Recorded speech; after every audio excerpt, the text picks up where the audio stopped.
यवतमाळ शिवसेनेच्या 2 गटात राडा। खासदार संजय देशमुखांच्या उपरोधिक सत्कारावरून गदारोळ।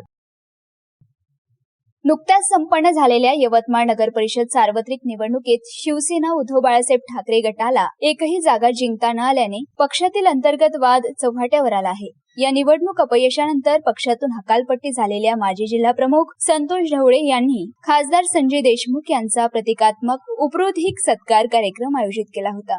मात्र या कार्यक्रमादरम्यान शिवसेनेच्या 2 गटात जोरदार राडा झाला। या कार्यक्रमाला जिल्ह्याचे संपर्क प्रमुख राजेंद्र गायकवाड हे आपल्या कार्यकर्त्यांसह कार्यक्रमस्थळी दाखल झाले। त्यांनी या कार्यक्रमाला तीव्र विरोध करत तो तात्काळ थांबवला। यावेळी दोन्ही गटांमध्ये शाब्दिक वाद झाला।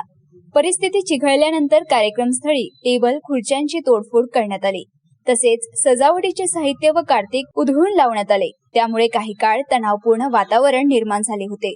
यावेळी राजेंद्र गायकवाड यांनी तीव्र शब्दात प्रतिक्रिया दिली। हा खासदार संजय देशमुख यांचा थेट अपमान आहे। नगर परिषद निवडणुकीत एकही जागा निवडून न येण्यामध्ये खासदारांचा काय दोष आहे?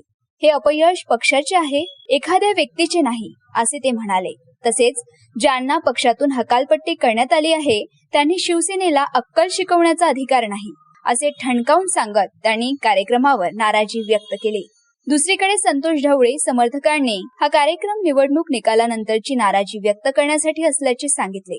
मात्र या प्रकारामुळे शिवसेनेतील अंतर्गत मतभेद उघडपणे समोर आले असून पक्षातील गटबाजी अधिक तीव्र झाल्याचे चित्र आहे। या घटनेमुळे यवतमाळच्या राजकीय वर्तुळात खळबळ उडाली आहे। प्रकरणाबाबत अद्याप पोलिसात तक्रार दाखल झालेली नसली तरी या घटनेचे पडसाद आगामी राजकारणावर उमटण्याची शक्यता व्यक्त केली जात आहे। DB9 Marathi TV bureau report, Yavatmal.